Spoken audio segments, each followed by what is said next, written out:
नमस्कार, मी राजेंद्र भोर, आरोग्य सल्लागार, Riyansh multi trade company, Sangamner. आज आपण शिंगणापूर तालुका कोपरगाव या ठिकाणी आलेलो आहोत. महाराष्ट्रातील हे कोपरगाव आहे आणि शिंगणापूर या ठिकाणी या सुवर्णा आणि वैष्णवी या दोन मुली आहेत. या थॅलेसिमिया या आजाराने ग्रस्त आहेत.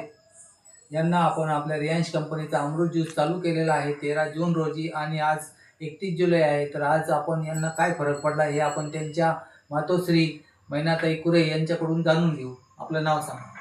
माझं नाव मैना जालिंदर कुरे, सुवर्णा आणि वैष्णवीची मुलगी आहे. माझ्या मुलींना थॅलेसेमिया आहे. त्यांच्यासाठी औषध चालू केलं होतं. त्यांना या औषधानं खूप फरक पडला. सुवर्णाला पोटासाठी खूप फरक पडला. तिला जुलाब व्हायचे, दिवसातून 7-8 वेळेस जायची. आता 2-3 वेळेसच जाती. रात्रीतून बी 4-5 वेळेस उठायची. आता एकच वेळेस उठती. आता तिला खूप फरक पडलाय. अशक्तपणा पण एवढा जाणवत नाही. आता भाकर पण खाती, खेळती पण. आपण या या अमृत ज्यूस बद्दल इतरांना काय सांगा. आम्ही इतरांना सांगू की आमच्या मुलींना फरक पडला, तुम्ही पण घ्या. अजून काय सांगाल याच्याबद्दल? रक्तासाठी सुद्धा तिला अगोदर 15 दिवसाला भरावं लागत होतं. आता 26-27 दिवस झाले तेव्हा भरलं आम्ही. धन्यवाद.